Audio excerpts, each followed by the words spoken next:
Dear respected Thai, dear beloved teacher, and dear noble community, good evening. So we are very happy tonight to have our first panel during this week. And tonight I'm very happy to be with 4 of our friends who will share their practice with us. And we ask them a question. And the question is, what does a practice bring into my actions? So that's what they will share with us, how the practice helped them, the practice of mindfulness, concentration, insight, the practice that they brought into their life. What did it bring to my actions? So they will have about 15 minutes to share, like a TED Talk, if you know what a TED Talk is. It's a talk very like between 10 and 15 minutes. So they will have about 15 minutes, maximum 15 minutes to share, each one of them. So I will introduce them very briefly, so to allow them to have enough time, and then we will conclude the session tonight with a short sitting meditation before we enter into the noble silence. So on my left is Françoise, and we are very happy to have her here tonight because she fell down just before dinner, and but I have to say, because she's really was very eager to come and share with us tonight. So she said, no, I come. And so I'm very, very happy and moved that you're here, Françoise, because you're very dear to us. So Françoise is an order of Interbeing member. So it's the core community of Plum Village. So you have the monastic and then the OI member, which are like the arms extending to the society. So 3 of them are part of our order here tonight. So, and Françoise lives in an eco-village in south of France, in Ardèche. Mm-hmm. And she's very active with the eco-village network in France and in Europe. And she came for the first time in Plum Village in 2007, encouraged by her son, who came in 2005 here the first time, then her daughter, and then they say, Mom, you should go to Plum Village. And so Françoise came to Plum Village here, and she has 4 children and 4 grandchildren. And one thing that she loves to do is to have a cup of tea, sitting under a tree, listening to the birds. Thank you, Françoise. And then we will have Sylvie, who is from France, who is an order of the Interbeing member. And Sylvie is a biologist, and she worked in France, and she worked in zones of war, like Afghanistan, because she was part of a humanitarian organization. Yeah, that's good. And she came for the first time in Plum Village in 2009, and she lives in not too far from Françoise, in Ardèche as well. And Sylvie loves the smell of the rain on fig trees, and she loves animals too, and be close to animals. And so she will share her action during in zones where there is war. And so Françoise and Sylvie will share in French. So the 2 first person will share in French, so you will have to put earphone. And then we have Jenon. Is it correct? I pronounce properly your name, okay? And so Jenon worked for an environmental health NGO, and she came to Plum Village in 2009. And she lives in the Pyrenees, in a beautiful place in the Pyrenees, but she works in Brussels, where she goes every month to spend 1 week. And she has a daughter. And she loves collecting wild flowers and plants to eat. And another thing is to sit by a bonfire under the moonlight. We were hoping to have a bonfire this week, but I don't know if it will happen. And then we have June, who is sitting there, who is a member of the Order of Interbeing too, and she works with her husband, Satish Kumar, editing his book. So we will have the chance to have Satish Kumar with us. But we have June here with us too, which is very wonderful. And June teaches at the Schumacher College in the UK. So if you know, too, a wonderful college doing beautiful things there. And so she lives in Devon in southwest England. And she came the first time in Plum Village in 1996. So a long time, so many transformations. And she has one son and a daughter, and one grandchild.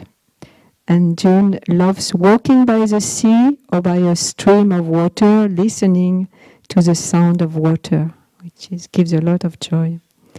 So thank you so much for our dear friend to share. So our first friend will share, Françoise will share in French. So please, if you don't understand French, you can switch. And if you don't have, then you can go to a French, next to a French person, so you can... is it working? Yeah, okay.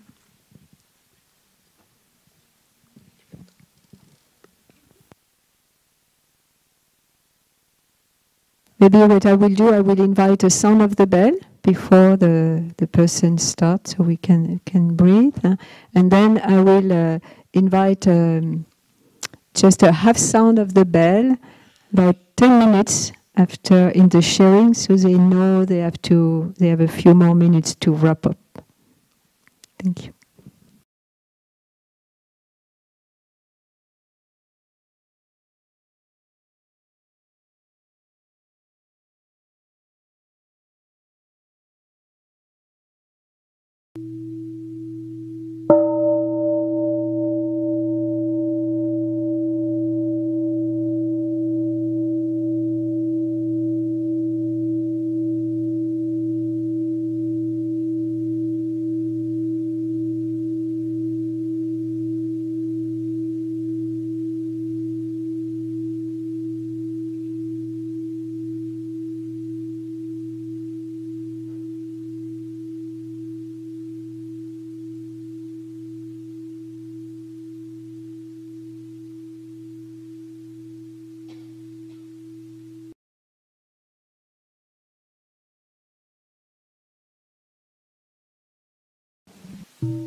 Chère Thaï, chères sœurs, chers amis, comme sœur Dao l'a dit, je vis dans un éco-village. Qu'est-ce que c'est qu'un éco-village?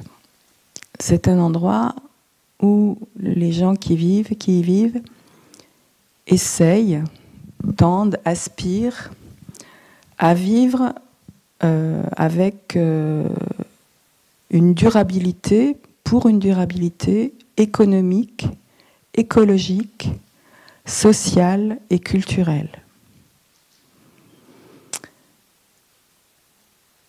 Alors en fait, quand on réfléchit bien, ça ressemble énormément au noble sentier octuple. Tout simplement, avec d'autres mots.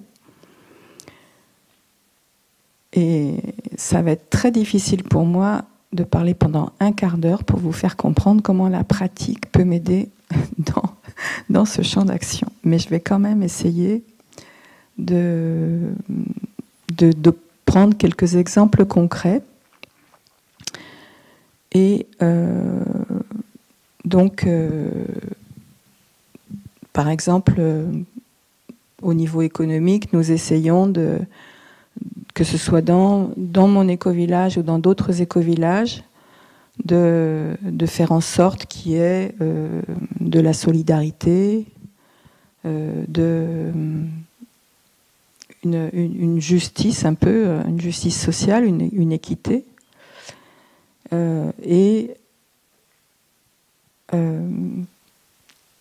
comment comment dire, le fait de pratiquer au village des Pruniers, quelque part,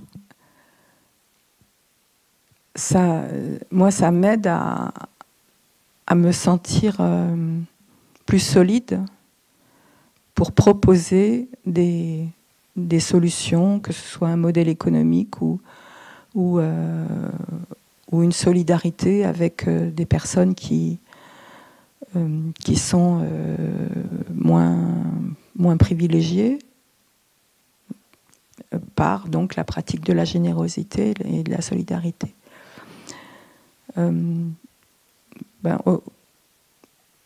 Au niveau écologique, nous avons tous, nous sommes là un peu parce que nous sommes sensibles à cette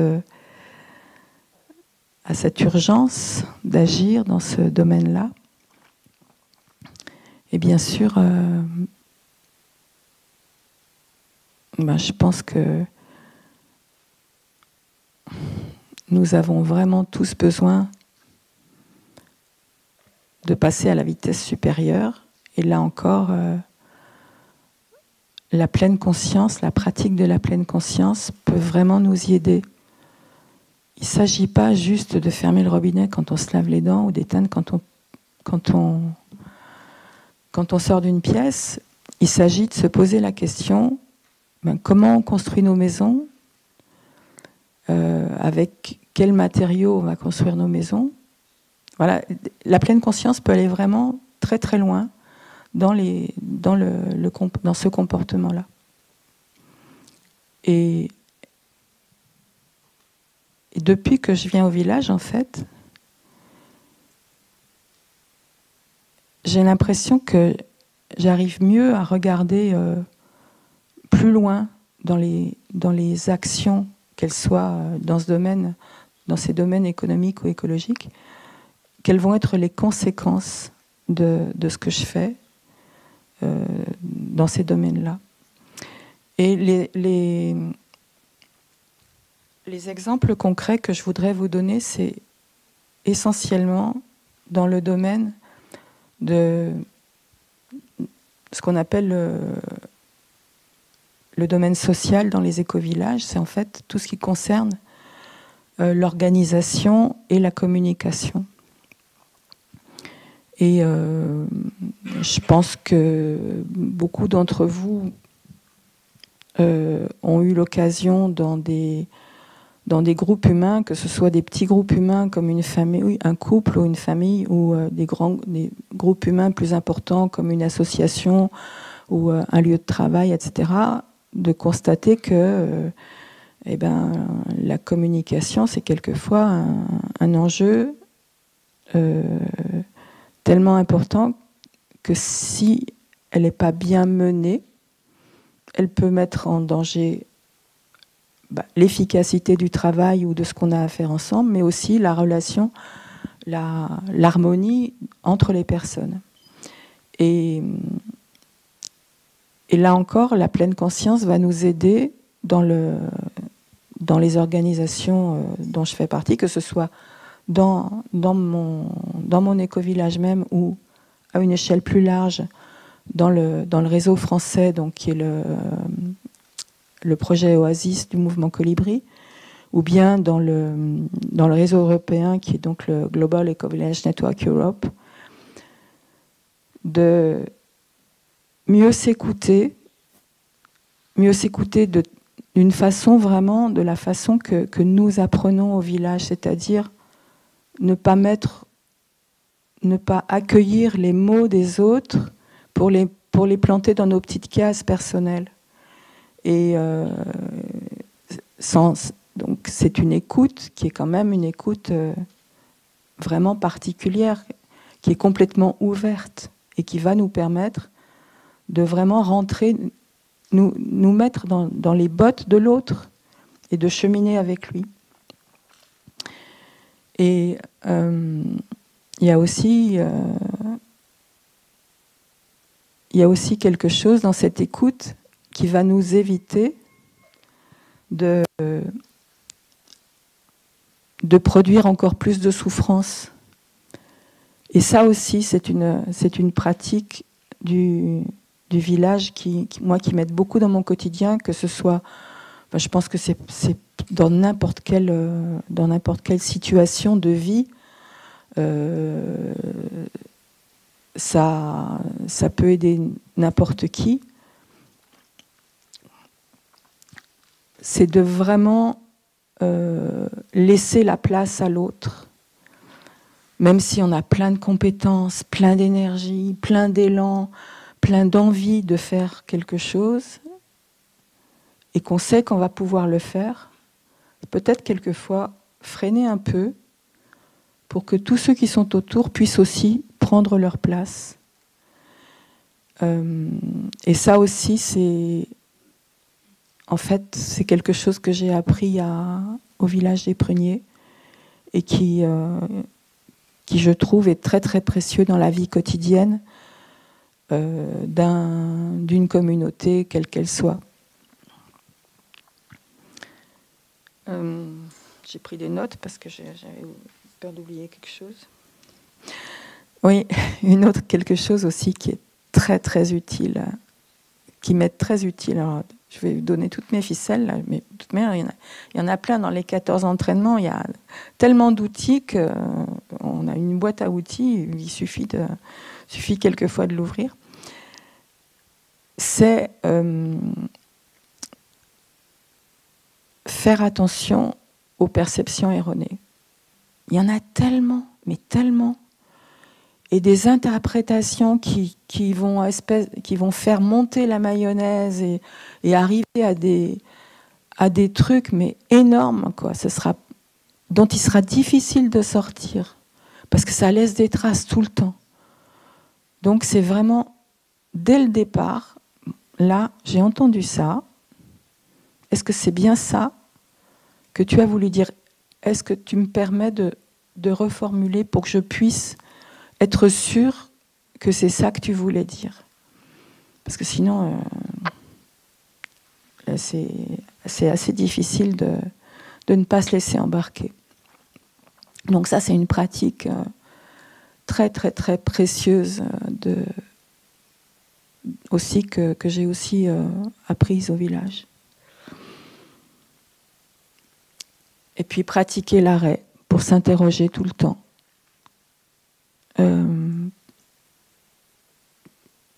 Oui, j'ai entendu ça et qu'est-ce que ça me fait? Qu'est-ce que ça produit chez moi? Est-ce que je vais être dans la réaction? Est-ce que je vais être contre? Ou est-ce que je vais essayer d'avoir un pour, une construction, la construction d'un pour ensemble? Et ça, dans mon quotidien, je vois que ça ne peut se faire qu'en s'arrêtant. Parce que,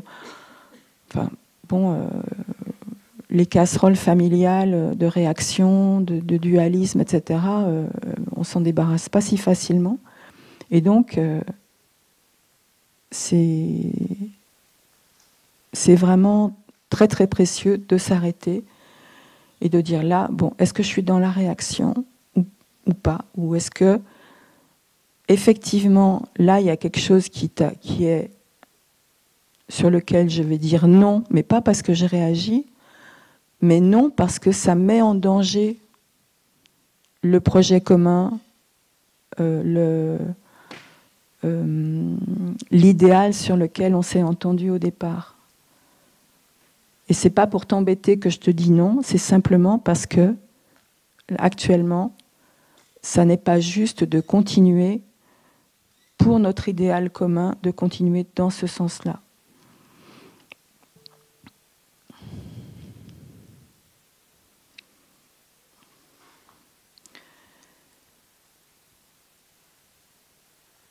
Et donc, je parlais de l'écoute tout à l'heure, et il y a une écoute qui est vraiment importante, je pense. C'est l'écoute des besoins de chacun et des besoins donc de chaque je, parce qu'il y a un collectif, une communauté, c'est fait de plein de je, mais c'est aussi un nous. Et donc, écouter les besoins des je et du nous pour pouvoir vraiment aller dans grandir ensemble, aller vraiment de l'avant ensemble, aller sur le chemin ensemble.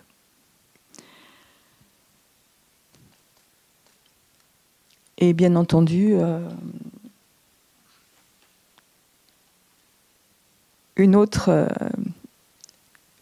pratique du village qui est très très précieuse, c'est le jeu, c'est être ensemble, c'est jouer, c'est chanter. Et il y a une phrase des éco-villages que j'aime beaucoup qui dit « Si ce n'est pas joyeux, ça n'est pas durable ».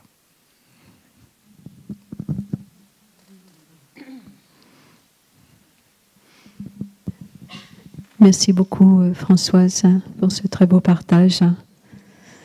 Donc, nous allons écouter un son de cloche et ensuite Sylvie partagera sur sa pratique en français.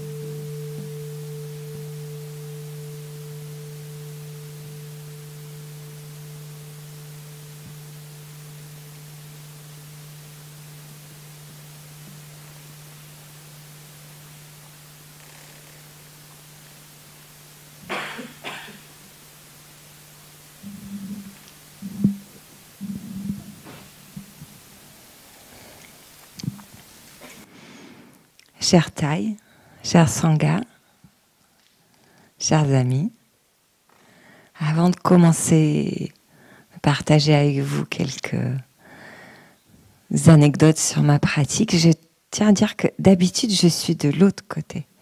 C'est la première fois que je suis là et c'est à la fois très beau et un peu impressionnant. Et aussi je suis très touchée que mes mots soient traduits en anglais et en vietnamien. Ça m'est jamais arrivé. Merci beaucoup au traducteur et je trouve ça très touchant qu'au fur et à mesure que je parle, la Sangha capte mes mots dans d'autres langues par la parole et le souffle d'autres amis. Ça me touche beaucoup, je voulais vous le dire. Donc moi je suis biologiste. Alors le biologiste, c'est le médecin qu'on voit jamais, qui fait des analyses médicales.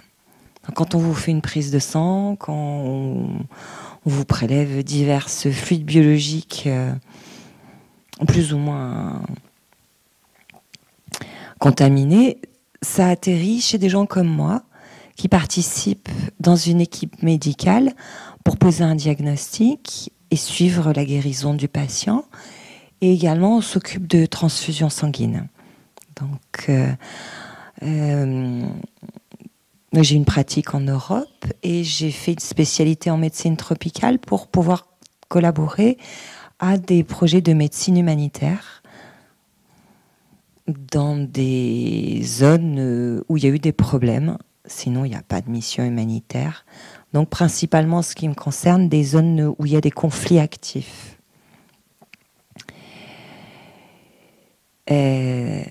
Alors, le premier exemple pratique de ce que j'ai fait rentrer dans ma vie de biologiste, il se passe en France. Donc, un des actes que le biologiste ou les techniciens de laboratoire font, c'est les prises de sang. Pas le plus agréable, hein, ni pour la personne, surtout pour la personne qu'on va piquer. J'ai fait des prises de sang assez longtemps à domicile et dans des maisons de retraite. On commence très très tôt, 5h30 ou 6h le matin, et on doit finir avant 9h pour ramener les prélèvements au laboratoire. Et on doit en faire beaucoup. On est parfois plusieurs personnes dans le même établissement, et ça doit aller très vite. On n'a pas beaucoup de temps. Et je vous dis, à 9h, c'est fini. Surtout, beaucoup de prises de sang doivent être faites à jeun. Et je me souviens d'arriver dans cette maison de retraite très très tôt le matin, lumière éteinte, pour le couloir vide.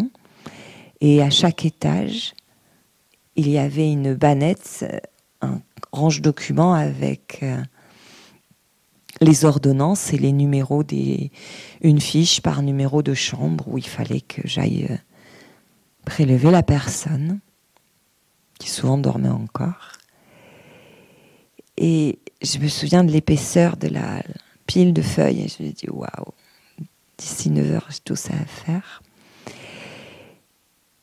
Et je prenais quand même chaque fois le temps, la main sur la poignée de la porte, avant de rentrer dans la chambre, de respirer 3 fois, pour me mettre en contact de cœur à cœur avec la personne que j'allais réveiller avec une aiguille, souvent des gens très âgés, très malades, pas toujours en possession de leurs moyens et de leur conscience. Et je l'ai toujours fait, et je pense que c'était pas du temps perdu. Au contraire, ça me permettait de rentrer et sans dire un mot, de pouvoir avoir peut-être une douceur que certains, et surtout certaines, je me souviens de cette vieille dame qui parlait presque plus, qui était très isolée dans sa vieillesse et ses facultés déclinantes. Et je l'ai prélevée plusieurs fois, et elle me reconnaissait, et elle me prenait la main, elle me regardait, elle me disait « Tu es une fée ». Alors que la pauvre, j'allais lui faire des trous dans le bras. Et les vieilles personnes avec les veines qui roulent, pas toujours simple. Donc voilà, ça c'était l'arrêt et la respiration avant de rentrer dans chaque chambre. Donc là, je vais changer de continent, je vais aller en Afghanistan, où j'ai travaillé en 2010. J'étais à Kandahar, qui est le fief taliban, et c'était une période d'une très grande violence armée entre les forces d'occupation, je l'ai dit, des forces d'occupation américaines et canadiennes, et les talibans qui résistaient, et il y avait des combats d'une extrême violence, et surtout qui frappaient énormément de civils. Donc j'ai été basée là, dans une grande enceinte fermée, avec des fils de fer barbelés, des gardes à l'entrée. Je travaillais avec le CICR, la Croix-Rouge internationale. Et tous les matins, on allait à l'hôpital Mirwais. On était une grande équipe d'expatriés. Et on soutenait l'hôpital qui était durement touché par la guerre. Et on était un grand nombre de médecins expatriés dans toutes les disciplines. Et donc, moi, je m'occupais du laboratoire et de la banque du sang. Et je me suis retrouvée là, une jeune femme avec mes compétences de biologiste, avec la charge de soutenir, épauler, ce qui sont un peu des euphémismes pour dire superviser un laboratoire, une équipe de laboratoire et de banque du sang, composée uniquement d'hommes. Il y avait une femme dans l'équipe, c'était la femme de ménage. Et elle était copieusement méprisée par les techniciens de laboratoire qui, quand ils la regardaient, c'était pour lui dire des méchancetés. Et me voilà, avec ma blouse blanche, à leur être présentée, et pouf, voilà, j'ai une douzaine de messieurs qui me regardent d'un air entre deux airs, et je me dis, va falloir bosser avec. Et le chef de mission m'avait prévenu, il m'avait dit, fais attention, dans ton équipe, tu en as 2 qui sont pas du tout des techniciens de labo, ils ont appris par imitation, c'est des anciens polices talibans, et ils ont du sang sur les mains, et ils aiment pas les femmes, ils aiment pas les occidentaux. Bon courage. Et il m'avait pas dit lesquels c'était. C'est pas drôle. Ça m'a pris 6 mois pour les apprivoiser. J'y suis arrivée. Ça m'a pris 6 mois. Toutes les semaines, on avait, même parfois plus souvent, une réunion de labo. Et à chaque fois, quand j'arrivais à cette réunion, je pratiquais dans la non-forme et je me disais, c'est un partage du dharma. Écoute bienveillante, profonde, parole aimante. Alors j'avais un traducteur, hein, j'en avais 2 qui étaient formidables, ils m'ont énormément aidé, et pas que pour les traductions. Donc qui traduisaient en farsi. Et évidemment, il y a eu une période d'observation et même, je dirais, de test, de bizutage, qui n'a pas été simple. Et petit à petit, des choses se sont passées. J'ai été observée tout le temps. Et petit à petit, il y a des choses qui se sont fluidifiées, qui se sont décrispées. Mais j'ai eu droit à aussi des choses très tendues et crispées. Et le jour où j'ai senti que ça basculait dans une confiance mutuelle, et Dieu sait que les Afghans sont des gens merveilleux, d'un courage, d'une générosité, j'ai le plus grand respect pour les Afghans, vraiment, avec tout ce qu'ils se prennent. C'est le jour où on a partagé un fatur. Fatur, c'est le repas. On a fermé le labo un jour entre midi et 2, on a tendu un grand tapis, on s'est assis, et eux ont amené de la nourriture que leur femme avait cuisinée. Moi, j'ai amené un gros plat de patates sautées aux oignons que j'avais préparé la veille en pensant à eux. Alors, on n'a pas fait les 5 contemplations et les 20 premières minutes en silence. Mais c'était un repas en pleine conscience pour moi. Et quelque chose s'est vraiment ouvert. Quelque chose qui dure toujours. Je suis toujours en lien avec certains d'entre eux. Et la 3e chose que je voudrais partager, c'est sur la marche. Et là, je vous emmène en Birmanie, dans une toute petite ville qui s'appelle Lhasa, aux confins de la Birmanie et de la Chine. Ça fait partie de ces zones de guerre oubliées, inconnues, mais malheureusement très violentes. Et donc, je vivais dans cette minuscule ville avec une petite rivière, et de l'autre côté, c'était la Chine. Et on s'occupait aussi d'un hôpital qu'on soutenait, qui se trouvait à 1,5 km ou 2 de l'endroit où on avait notre habitation. Et on avait des beaux 4x4 blancs avec une grosse croix rouge, certains climatisés. Et la plupart de mes collègues, quasi tous mes collègues, allaient en véhicule et revenaient en véhicule. Et moi, assez souvent, surtout au retour, je rentrais à pied. Ça me posait après la journée à l'hôpital. J'ai vu plein de trucs très sympas. La végétation était magnifique. J'étais assez copine avec 2 jeunes buffles d'eau qui étaient dans leur trou de boue. On se racontait des trucs. Pour moi, c'était génial. Je marchais doucement. Et le dernier jour, quand je suis partie, j'ai fait une fête. On a partagé de la nourriture avec l'équipe. Et j'ai vu un monsieur que je n'avais jamais vu, et qui s'adresse à moi dans un français quasi parfait. Il m'a dit « Ah, je suis heureux de vous parler. Vous êtes celle qui marche. » Je suis quoi ? Il me dit « Oui, oui, oui. Vous savez, vous êtes très connue dans l'Aïsa parce que vous marchez, vous n'êtes pas en voiture dans ces 4x4 qui passent à côté. Vous marchez et vous marchez très lentement.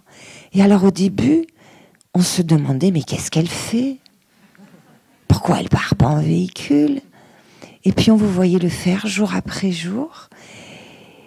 Et on a compris que ça vous plaisait. Mais au début, on ne comprenait pas du tout. Voilà. Et alors maintenant, on vous appelle celle qui marche. Et vous savez quoi? Vous allez nous manquer. Et puis maintenant, on marche un peu comme vous aussi. Et j'ai beaucoup de gratitude parce que j'aurais pu ne jamais savoir ça. Cet homme jeune était l'improbable professeur de français au milieu de l'Aïsa. Un birman, très doux, très élégant, très raffiné. Et d'une manière complètement improbable, il avait quelques élèves qui apprenaient le français. Et il m'a fait ce grand cadeau de me dire que voilà, on m'avait vu marcher et que ça avait fait des ondes de choc, du questionnement et ils avaient senti ma paix. Et ça, c'était chouette. Et j'ai beaucoup de gratitude d'avoir eu le cadeau de le savoir. J'aurais pu ne jamais le savoir. On ne sait jamais l'impact qu'on a. Je vous remercie beaucoup de votre écoute et de vos beaux yeux à tous.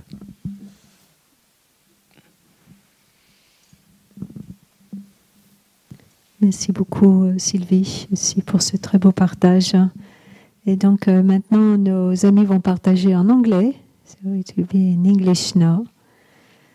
On peut changer les écouteurs. So will be. I will invite a sound of the bell before Jeannine share.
Dear Thai, dear sisters and brothers, dear Sangha and friends,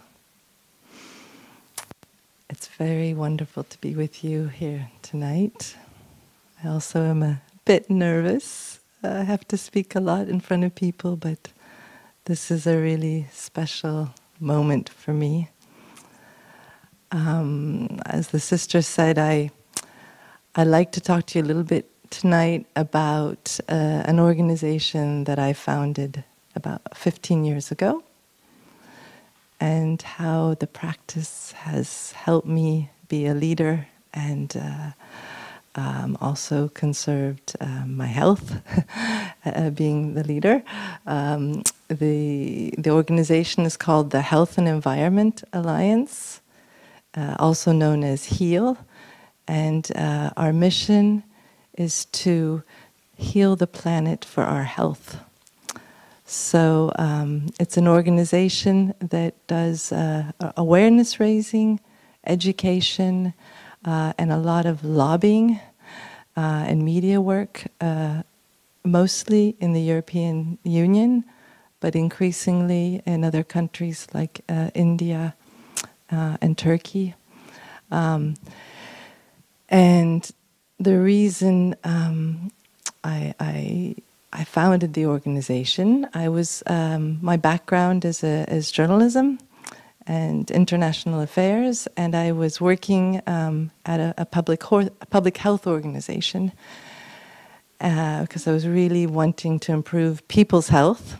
I've always been an environmentalist, always loved nature, but when I was working on health and well-being, I really started to realize very profoundly the connection between people's health and the environment they live in. And a lot of people are environmentalists because they love the earth, and I definitely am one of them. But what's really exciting when you can show how the environment is essential and critical to people's health, to communities' health, you really get a much bigger excitement and action, and you enlarge who you can, the collective awakening, as we've been talking about.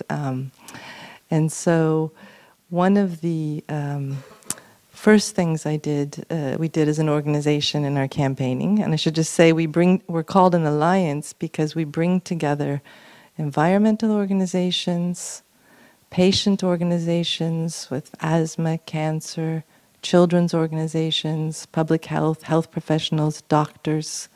So we're really trying to bring together a mini constituency of society to look at what action we can take, not only to protect our health and stop pollution, whether it's climate pollution or toxic pollution or chemical pollution, but actually how we are one with the earth, and that by protecting and taking care of the earth, there are huge benefits, not only to our physical health, but to our mental well-being.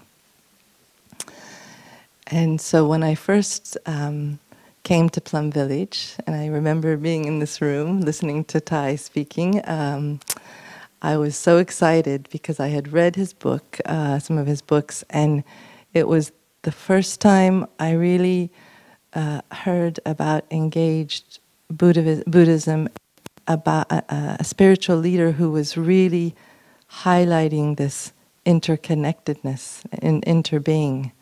And also already, this was in 2009, mentioning climate change. And this was one of the big areas that we were working on at the time. I'd been just at the climate negotiations, and I was so excited to give the Sangha book, a comic book that we did in French and English called Choosing Our Future. And what we tried to do here is look at the connections again between the pollution that we see, whether it's looking at pesticides, which we see a lot of around here, pesticides being sprayed on wine, and showing how not only are pesticides bad for the bees and the wildlife, that they actually have long-term impacts on serious health conditions that nobody wants to have. So it's when I was able to share the book and then come here, and really one of the practices that I would say helped me the most, because I think the hardest thing about being an activist or an advocate for the planet and for our health is how large it is, how often it seems like hopeless, or we're not going as quick as we need to. We were talking about climate emergencies, 10 years ago from the health professionals, and now we're finally getting somewhere. But there is so much more to do, and what the practice has done for me, especially in the face of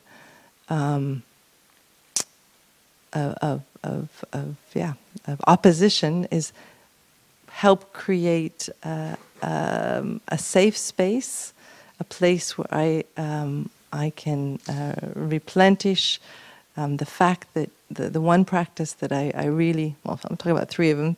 First one is walking.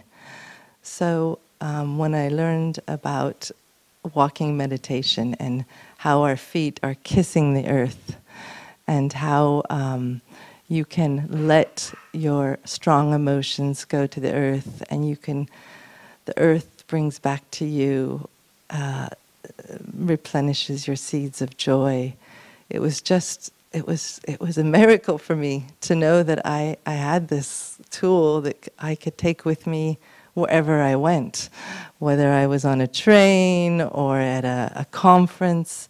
And often when I was facing some very strong opposition, whether it was from a politician or a company, what helped me was taking a meditative walk, whether it was around the room, outside, and just coming back to myself.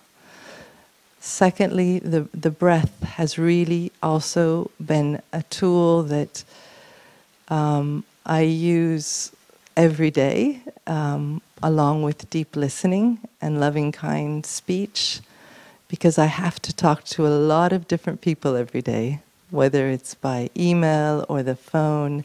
And what I noticed is when I take 3 breaths before I answer the phone or before I lead a meeting, I'm really still, and I'm really letting go of maybe the perceptions I had bringing to that meeting, and I can listen much better and listen to things that are hard to listen to, and also have deep understanding and response that is very, I would say, solution-oriented, positive, and I think the number of times where if I had not had those 2 things of walking and breathing, and thirdly, coming back to Plum Village to practice once a year at least, it would be very hard for me to continue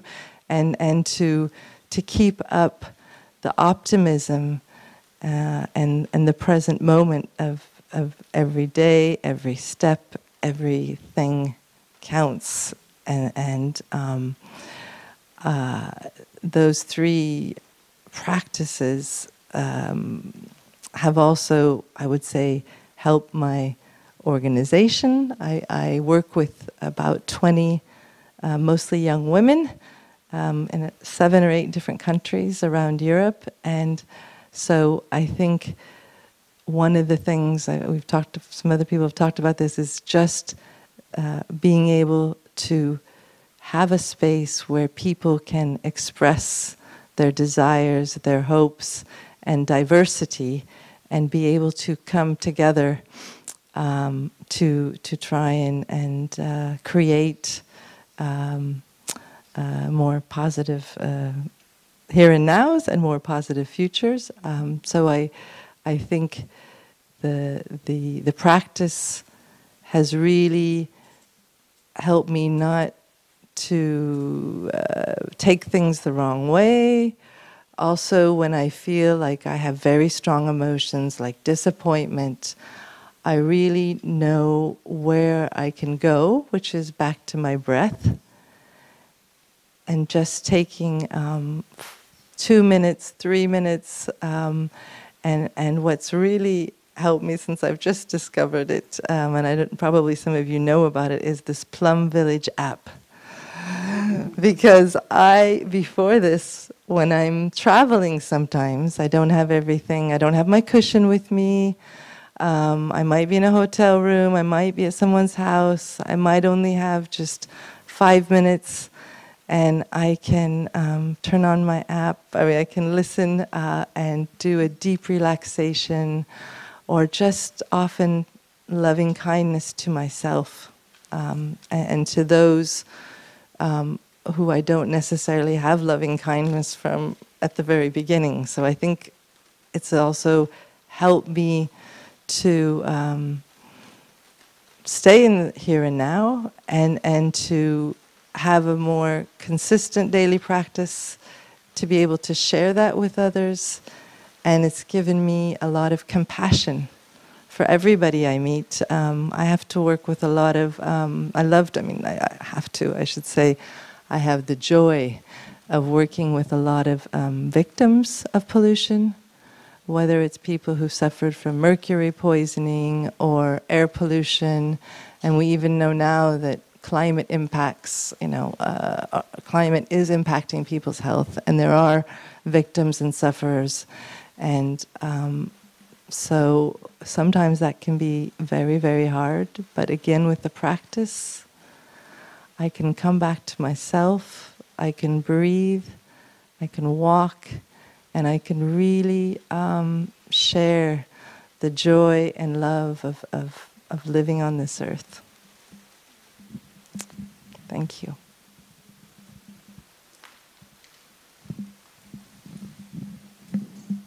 Thank you, Jen and Dua. We are very lucky tonight. We have such a wonderful panelist. And so now we will listen to June before we will listen to a sound of the bell.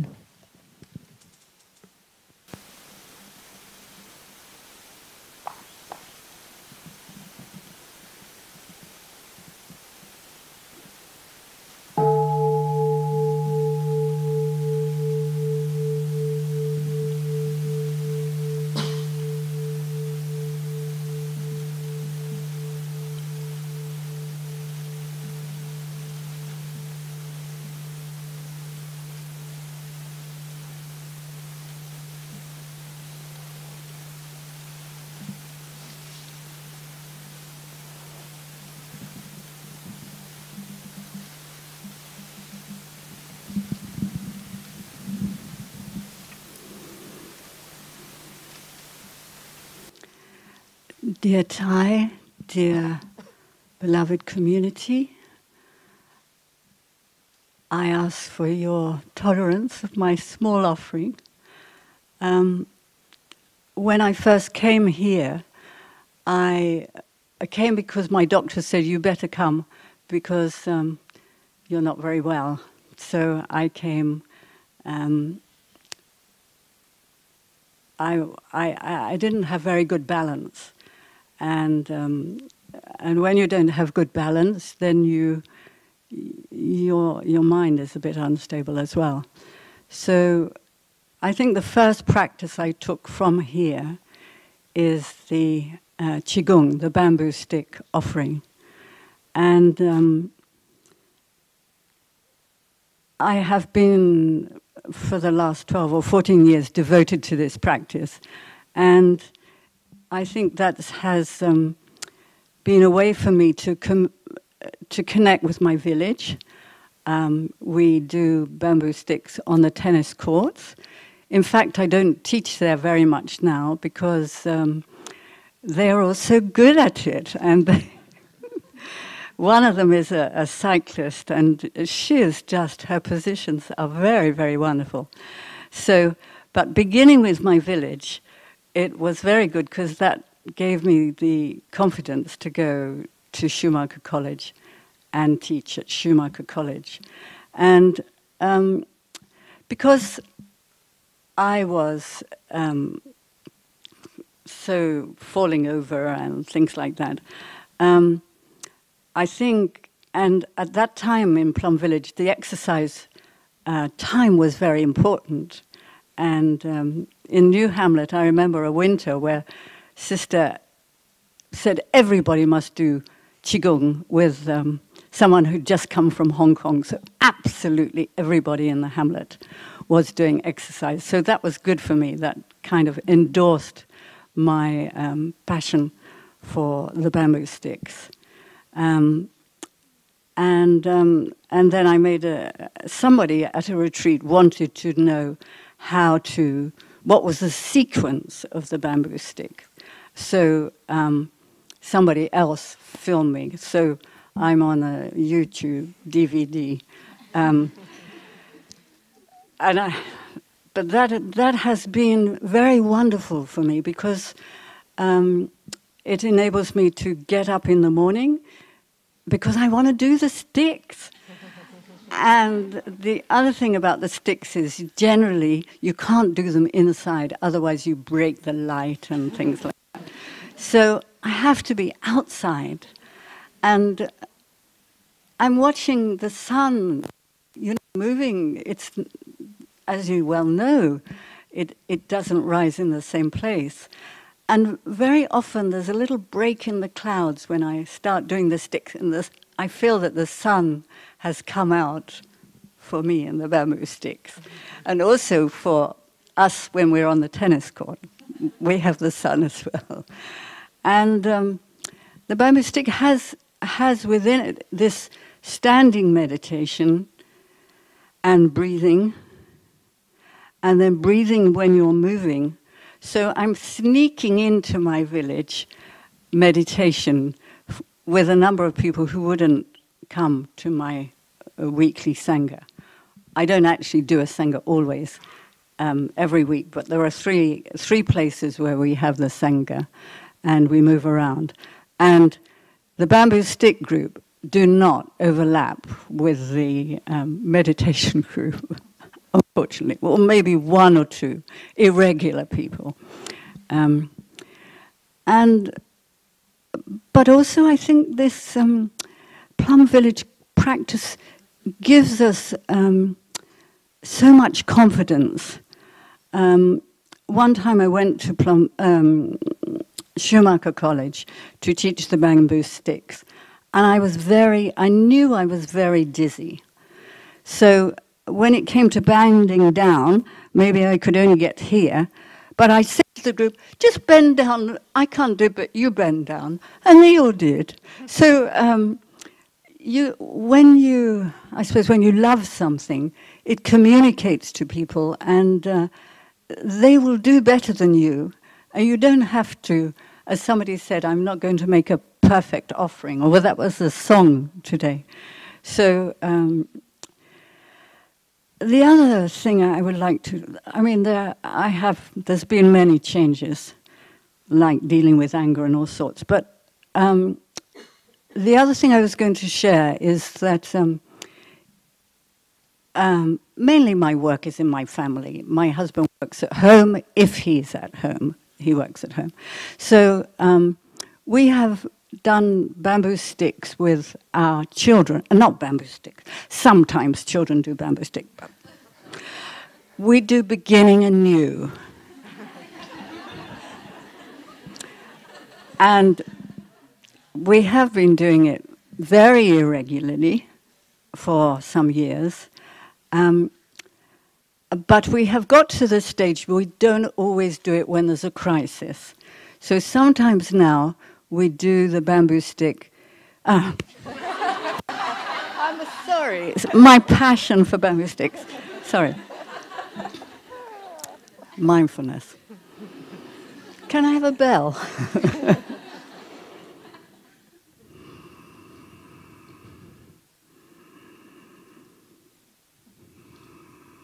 I'm just breathing.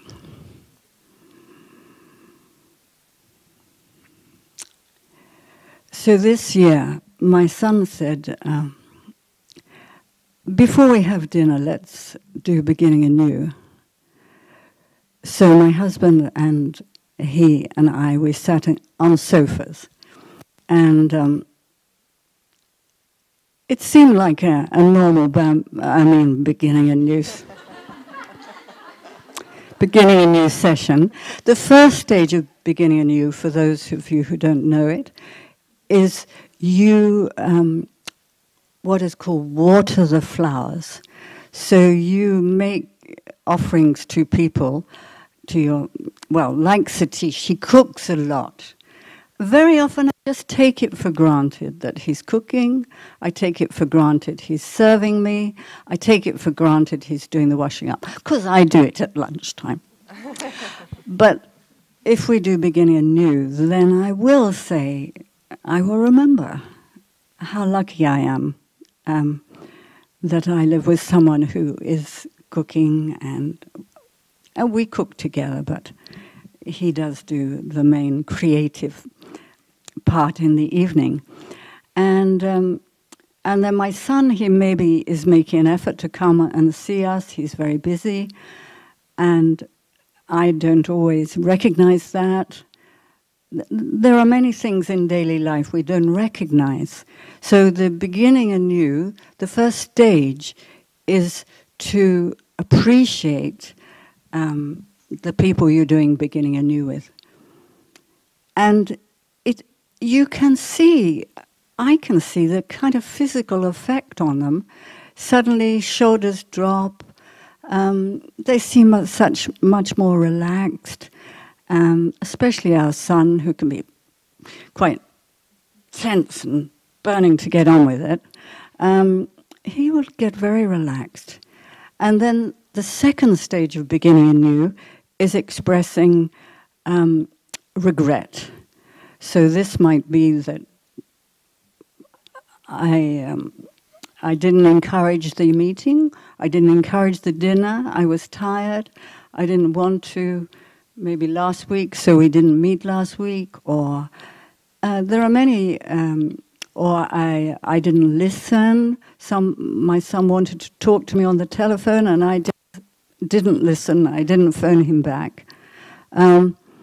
So we make our regrets, and we all do that. And then the third stage is expressing hurt.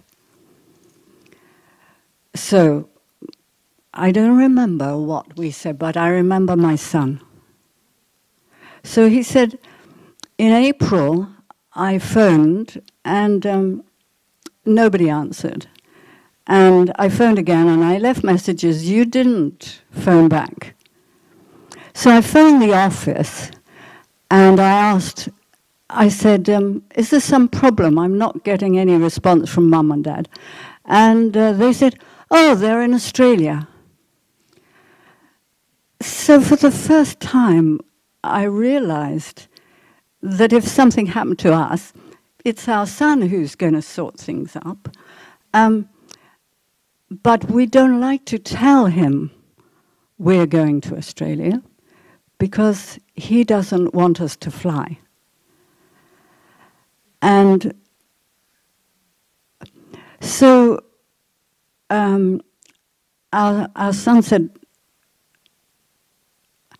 he gave his position on why the state the planet was in and why he didn't think anybody should fly. But because of the whole setting of beginning anew, I think perhaps this is the first time my husband and I really listened to him. And I can't say, I mean, my reaction was, okay, I've been to Australia, all right, I won't fly the rest of the year. And so I never have flown yet to Plum Village, so, but I'm flying to Australia and I'm going to Marrakesh and all sorts. So this is the kind of tension we have in our family that from the point of view of the big picture, we are probably all going in the same direction. But from the point of the view of how we put our, how we act, as far as our son is concerned, we're completely inconsistent, hypocritical, whatever.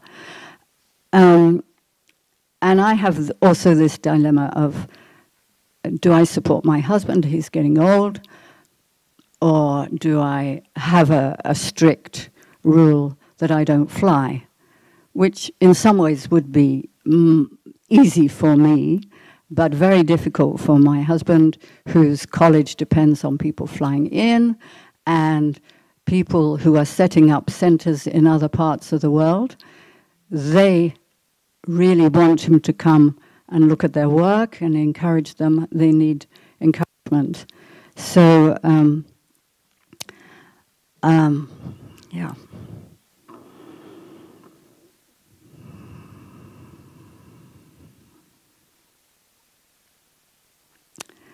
So there's no happy ending on that. That's just beginning anew is a continual work that Plum Village does every week and every fortnight. 1 week they have the ceremony, I think, and 1 week they have a more informal practice.